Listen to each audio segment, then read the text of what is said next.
Philadelphia is steep in broadcast history. From the early pioneering days of broadcasting in the 1920s to today, Philadelphia has always been at the forefront. The Delaware Valley has been home to some of the best local programming in the country, starting with the early soap operas and children's shows to pioneering the best news formats in the country. Much of it all began right here. From radio announcers to television personalities, cameramen to directors, these were the broadcasters that burned out the airwaves. These were the pioneers of Philadelphia broadcasting. Hello again, and welcome to Pioneers of Philadelphia Broadcasting, as we meet and greet people who have meant so much to us here in the Philadelphia area. My name is Mike Strug, and with us is a gentleman by the name of Lew Klein.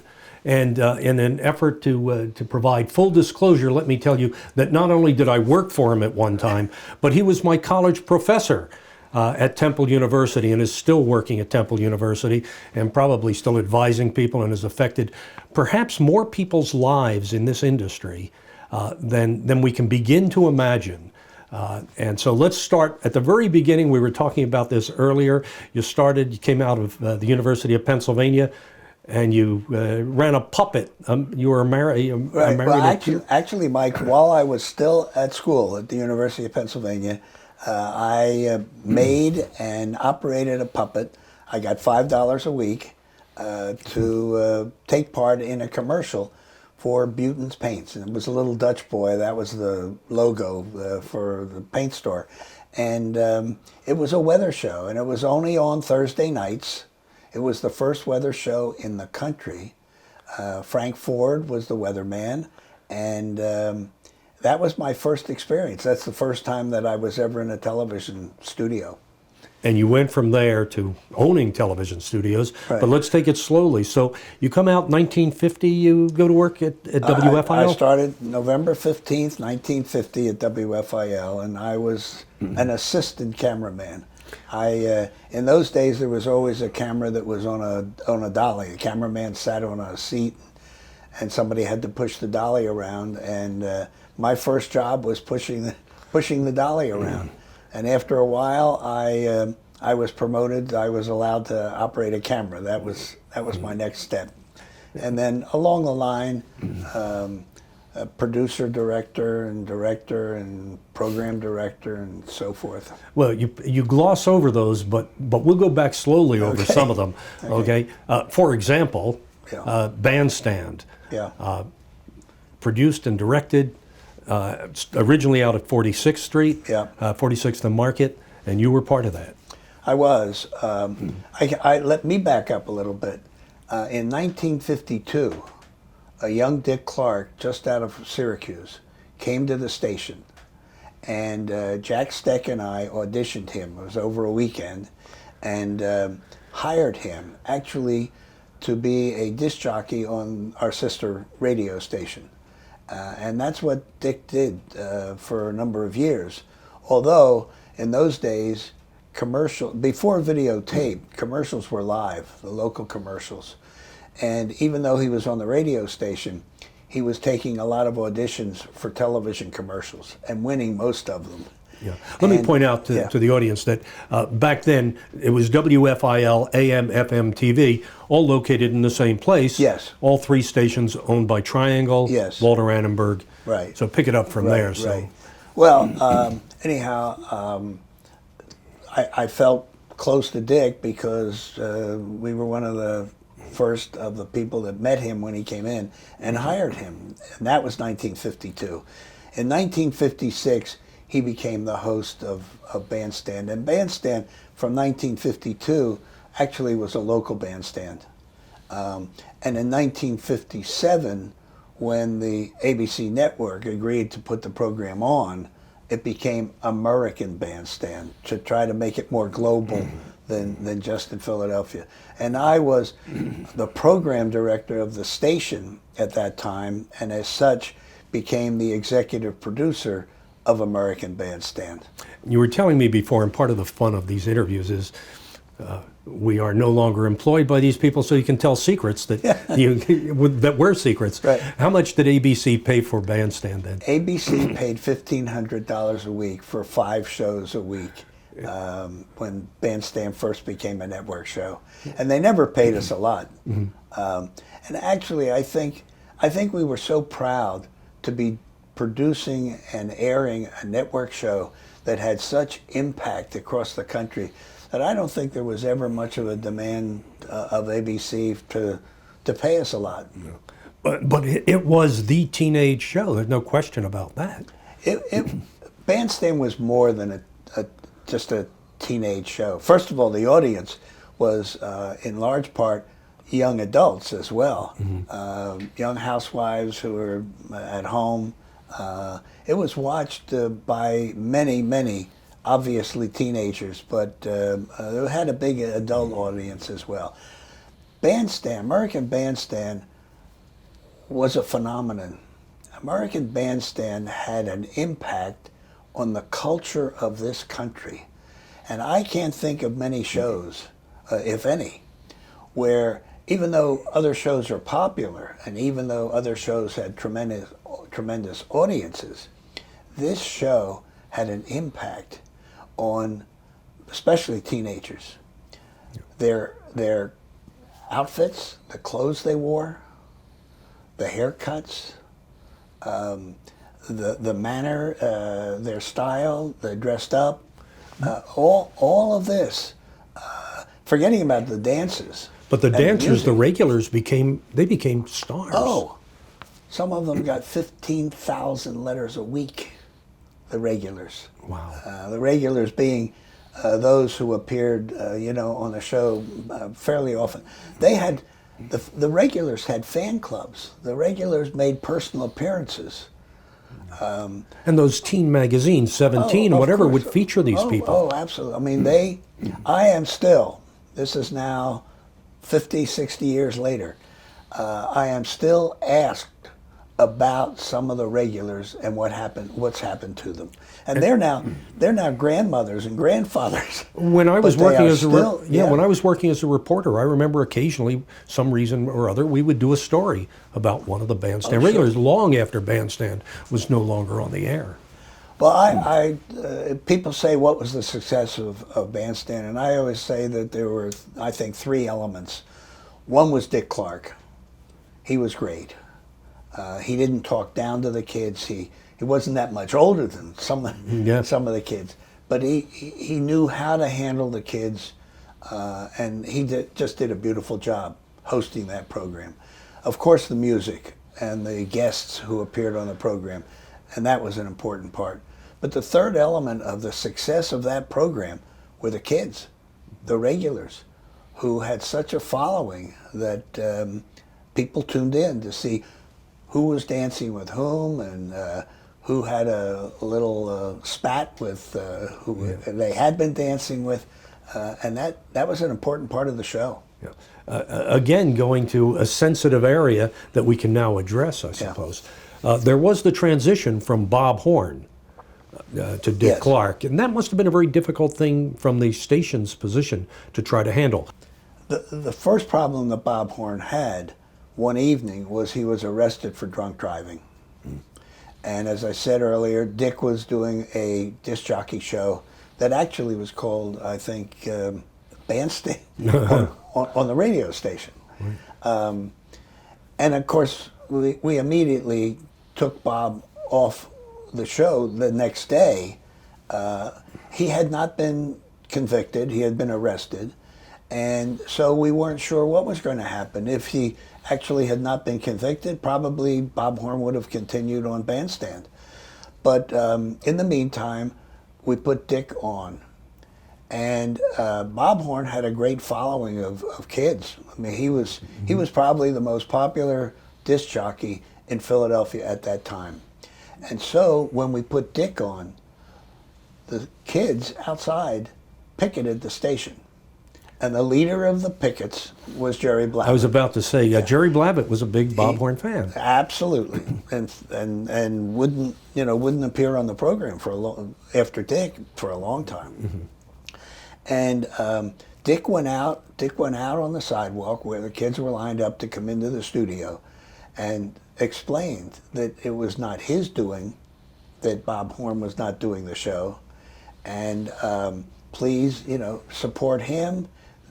He wants to support them, and he hopes that they will come in and be on the show. And without the kids dancing, there wasn't, much of a show. And he walked back into the studio, not knowing what was going to happen. And just a few minutes later, all the kids came in. That was the start.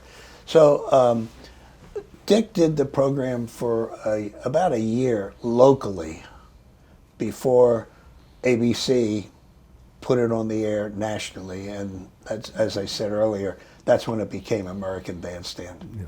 Let's back up for a second. Another big program, and we kind of passed over it earlier, excuse me, was Captain Noah.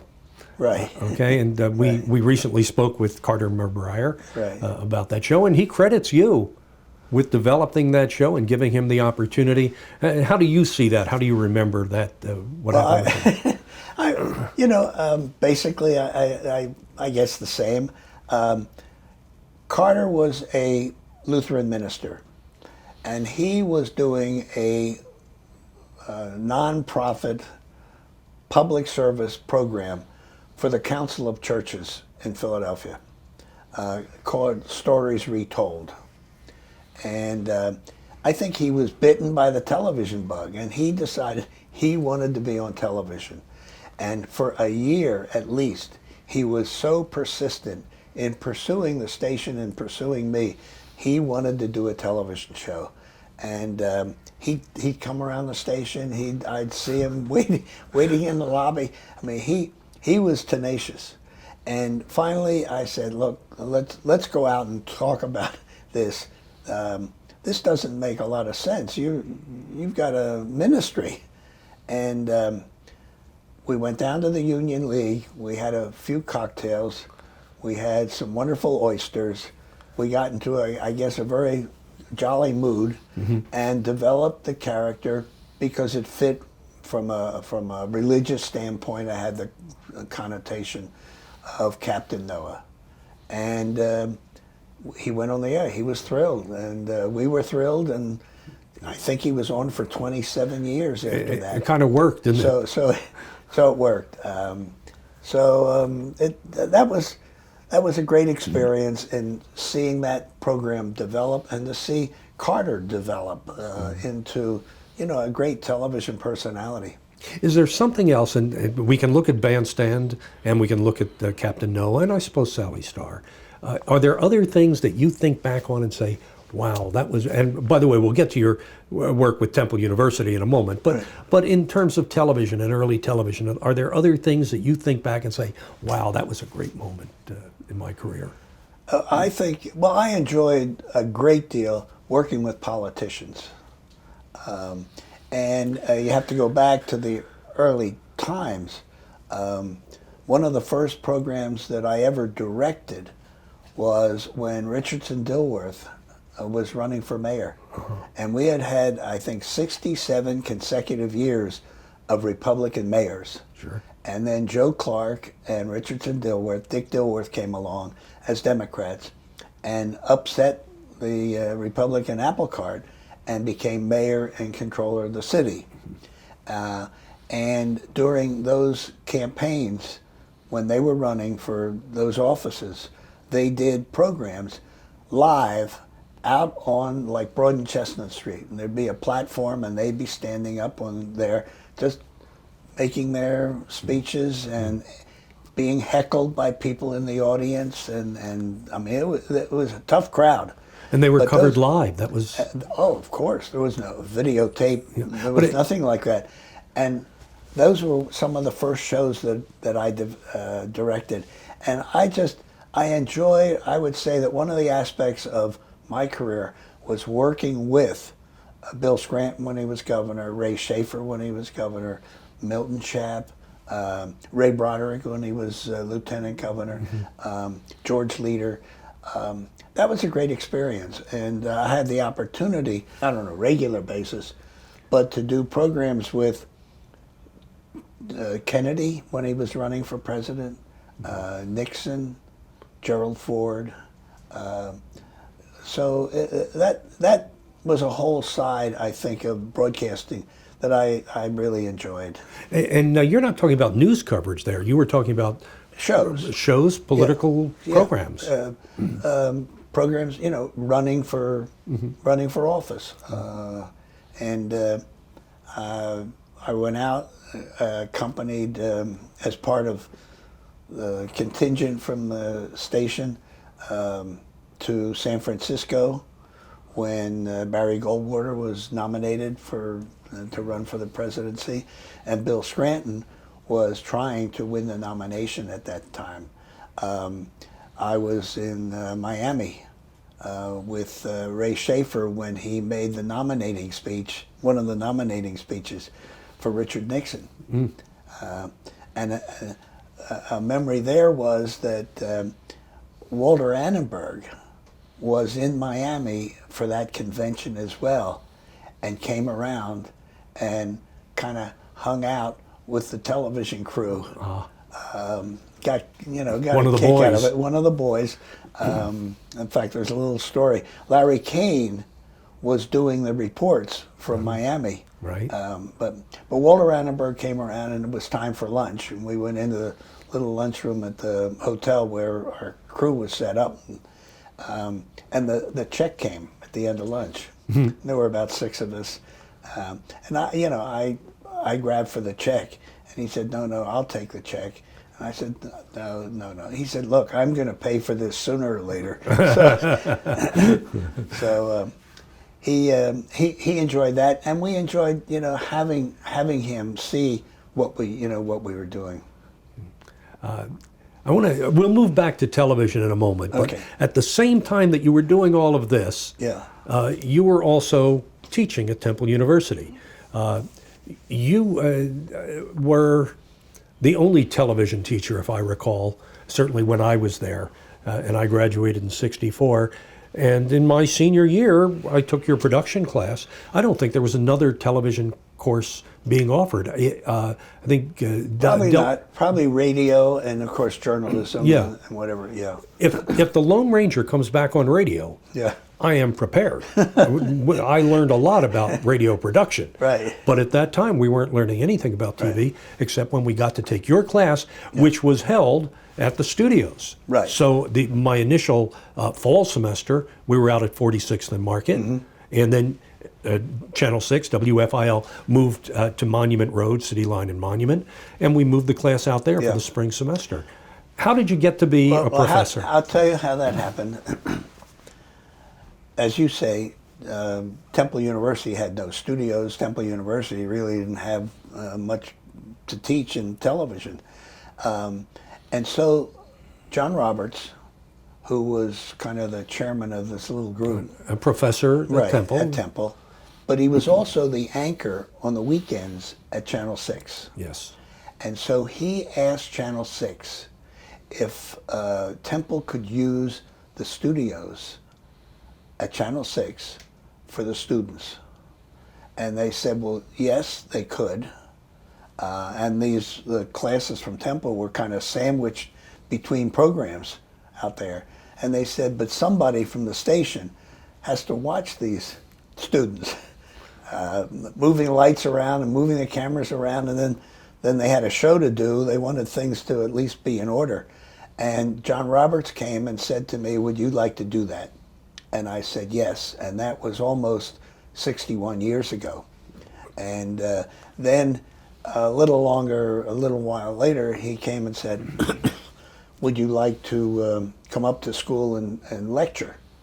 And I said, well, that sounded good, and that's really how it developed. And that starts in what, 52? 52. You know, Yeah. And you've been teaching Ever since. Ever since, still. Ever since, You're and still, yeah. you're still Well, that's a side of of my life that I truly enjoy when I see the success. And Mike, you were one of the students. When I people say, why would you want to teach? You got enough to do. And I say the satisfaction of teaching, and this still goes on now. To see success with people like Bernie Prezenica, Bernie Prezenik is the president of Channel 6, where I started. He's now the president of that station, and he was a student in my class at Temple. And you, and Robin McIntosh, and Merrill Reese, the voice of the Eagles, and you know, the list goes on, and to have that satisfaction, it makes all the time that I have spent at Temple worthwhile. I think, and again, in the interest of full disclosure, not only was he my professor, but along with Steve Levy, another of your students and another former broadcaster here in Philadelphia, we did an interview with you last year for one of Temple's magazines. And in there, we talk about the idea that you have touched so many people in broadcasting and in journalism here in Philadelphia that you would be hard put to go to any TV station in the area and most movie production companies around the country and not find some student that you had an influence on. Well, first of all, I think there's a great pleasure in seeing so many of the people who graduated from Temple University staying in Philadelphia and working at the stations and the advertising agencies and the production houses here in Philadelphia. They're homegrown and they've stayed here and they've been, you know, very successful here.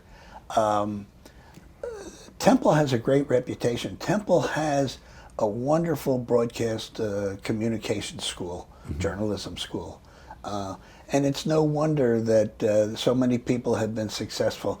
I say, and I feel this, I have been helpful, I think, in encouraging people to stick with it. As you know, it's a difficult business, and especially to get started. I think I've encouraged people. I think that I have maybe given them some sense of value of what it means to be a broadcaster. But I also feel strongly that those people are successful because of who they are and what they did. And you are an example, and some of the other people that we've just talked about, who have had the passion and the dedication, the tenacity to really be a success on their own. So yes, I've been helpful, but they're the ones who have made themselves a success. Yeah. Part of that interview, as I recall, was you also indicated you could spot early on those who were going to make it. Absolutely, yeah. Absolutely. When a new class starts at Temple, maybe it takes one class meeting to know who's going to make it. You can tell. You can tell from the way they sit in class, the attention that they give, the desire that they show in really wanting to be there, and you can tell very quickly. And talking about some of these people, not necessarily the best students. Yeah, guilty. Okay. Not necessarily the best students. Bob Saget was a student. David Brenner was a student. Right. Not the greatest students, but they had the desire, and you could see that this is what they wanted to do. I've never had a student with more desire and determination as Merrill Reese. Oh, Merrill and I were in the same class, I mean, so I certainly... He just knew. I didn't know where he was going to be successful. I didn't know what was going to happen, and that you can't predict, but you just know, and you know it very, very quickly. I guess I've been teaching long enough to be able to tell. Okay, let's leave the university for a moment. We're here in your home, and an important part of that as we sit here are mementos. And certainly you're struck by the number of baseballs. Baseball was an important part of your career. It was. For 15 years, I was the producer of the Phillies telecasts. That was in black and white, and actually it started in 1957. And as such, we made a lot of good friends with the players. We went to spring training, and spring training was a lot different in those days, very informal. Everybody, the players, the front office, the press, everybody stayed in the same hotel. So from a friendship standpoint, and also as far as the careers are concerned, I was instrumental with Richie Ashburn, Tim McCarver, Bill White. All of whom became broadcasters. All of them, and Dick Vermeil, who actually became a football broadcaster, and Ron Jaworski, again, football. So I think the friendships and seeing the inside of baseball and getting to spend time in the clubhouse with people like Steve Carlton and Pete Rose really was an aspect of my life that most people don't get that opportunity, and I cherish those relationships. Were you a sports fan as well, or I was. In 1946, I had a 5-minute radio show on WPEN, 950. 950, sure. Doing high school sports.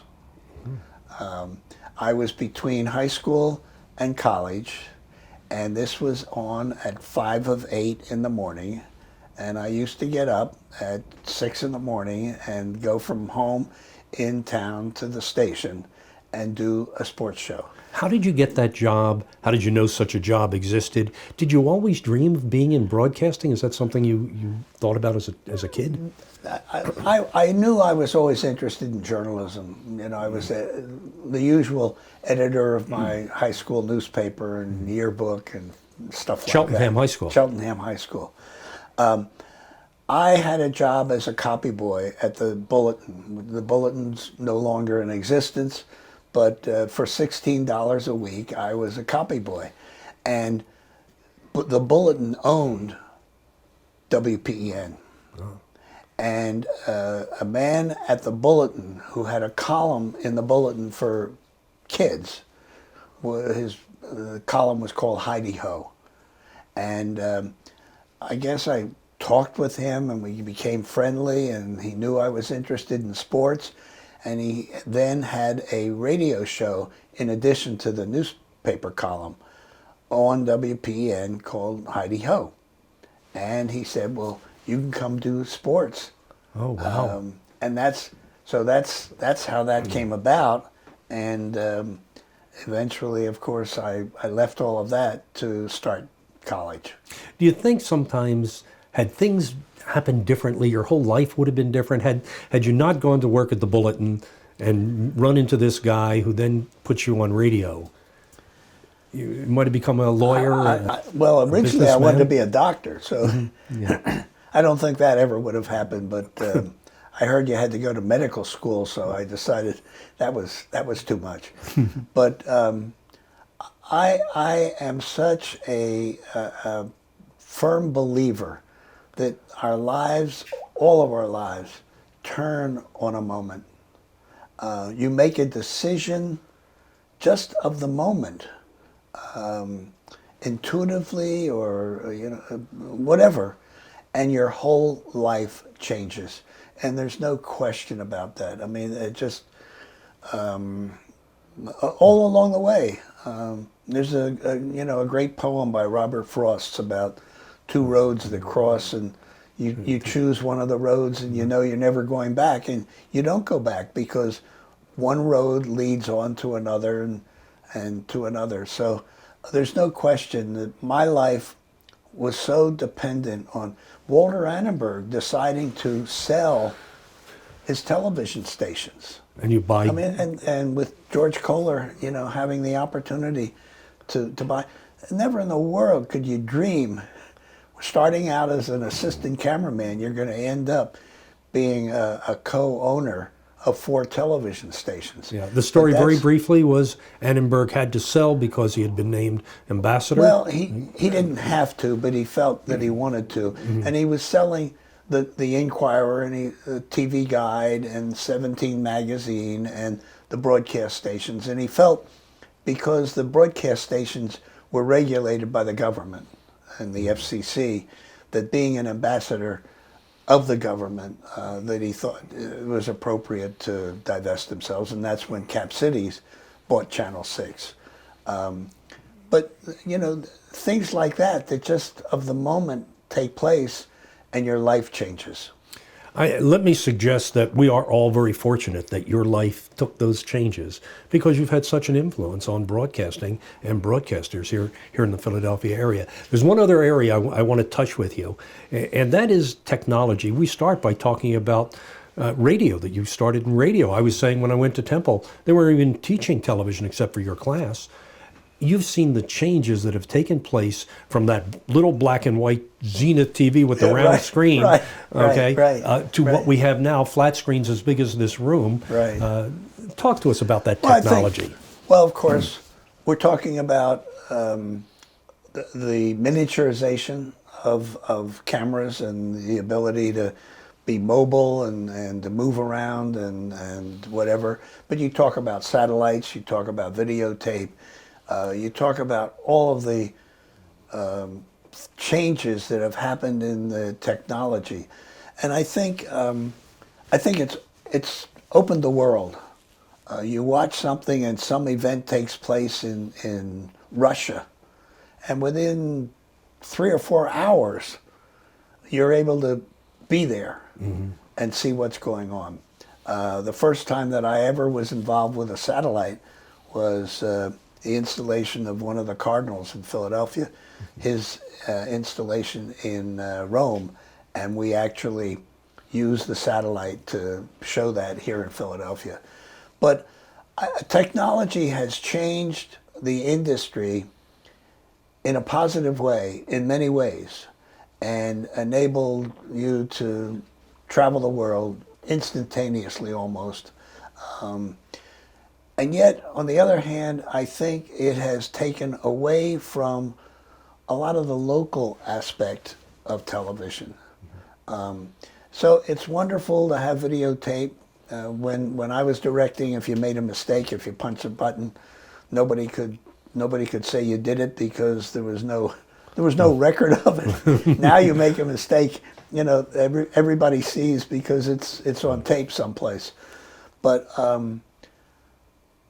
it's just changed the world, and it's not just television that's changed because of this in terms of speed of communication. When I started, all television was black and white. So you talk about a time when sets were small, now they're large, the definition. When we did Phillies baseball, we had 3 black and white cameras. Now you go out to see a game televised and, they got 17 cameras covering it. Instant replay, slow motion. Just all of this has gone to make, I think, television far more entertaining and far more educational and has brought the world together so quickly. The world together, but in some ways divided the audience. So when we started, there were 3 stations, 4 stations, 5 stations, as you added the UHF stations here in Philadelphia. And now I can turn my TV on and do I have 1,000 stations? Right. And you see, to me, it's good and bad. To have just 3 stations wasn't so good. But to have 500 stations, I don't think is so good either, because it so fractionalizes the audience that and it changes the whole economic model of our industry, because stations can't afford to do the things that we used to be able to do, because instead of having 30% of the audience, you now are successful if you have 10% of the audience, because people are able to see so many different channels. Now that's the bad part. The good part is that you've got a history channel, a discovery channel, a cooking channel, and so for people who are interested in that niche programming, it's available. And yet, I suspect when you talk to students at Temple University, they may not even be watching television on a television. They're watching their phones, they're watching their iPads. Oh, it's absolutely. a whole different way of viewing things. News 24 hours a day news with a choice of channels to do that, and you can watch it, on your telephone, on your mobile phone. It is a different industry, Yeah, isn't it? and the other thing which is fascinating to think about is where are we going to be 25 years from now? Because this isn't the end of the advancement as far as the technology is concerned. No, and no one seems quite able to predict where it's going. No. I mean, when you think back, the cable is really relatively new in the scheme of things, and the first cable system was here in Pennsylvania. Mm-hmm. And the purpose of the cable in those days was merely to bring a signal into an area where they are having trouble getting a signal. Well, now, cable is, it's overwhelming. We used to make fun of cable. We didn't quite understand it. We were working at Channel 6 or 3 or 10. Yeah. Why would there be cable? What purpose does that serve? That's silly. Of course. Not silly anymore. Well, when I started in television, people were not sure about television being successful. One final question. If you look back over these years, is there something you wish you had done in television? Some regret, gee, I wish I had done this or that? That's a tough question. I don't think so. You're happy with the way it worked out? You could say I wish I had done bigger shows and better shows and all of that. But to have lived through an era when television was just beginning, to see the opportunities that people had to do all kinds of crazy shows, the camaraderie that existed in stations because people were trying new things, and let's try that. Well, Captain Noah's an example. Who knew that was going to be a success? Bandstand. Who knew that was going to be what it was? So I think that was an era of experimenting and developing, and I think that has changed. It's become a big corporate kind of business now, and so I don't think I would have wanted to change having been in television in those days as against today. Lew, thank you very much for spending time with us. Thank you for all you've done for broadcasters and for students like me who took your classes. Thanks. It was good to talk with you, Lew. Thank you.